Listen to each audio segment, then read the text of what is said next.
સુરતમાં ફરી વ્યાજખોરોનો આતંક સામે આવી રહ્યો છે, ત્યારે ઉધના વિસ્તારમાં ગેરકાયદેસર રીતે વધુ વ્યાજ વસૂલવા અને ગીરો રાખેલા સોનાના દાગીના પરત ન આપવા ગંભીર મામલે પોલીસે 2 આરોપીની ધરપકડ કરી સળિયા પાછળ ઢકલી દીધા હતા।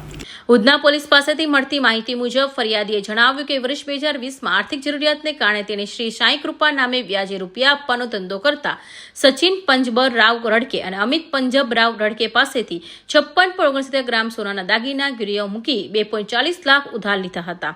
જોકે બંને વ્યાજખોરોને મૂળ રકમ વધુ વ્યાજ અંદાજે 1.50 લાખ વ્યાજે લીધા બાદ પણ દાગીના પરત આપ્યા ન હતા। ત્યારબાદ ફરિયાદીએ દાગીના છોડાવવા માટે 3 લાખ પણ ચૂકવ્યા હોવા છતાં આરોપીએ દાગીના પરત કર્યા ન હતા। લેવડ દેવડનો હિસાબ પણ આપ્યો ન હતો।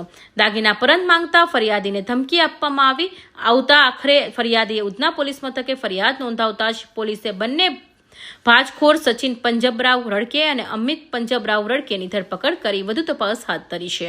Bureau report Hind TV news Surat.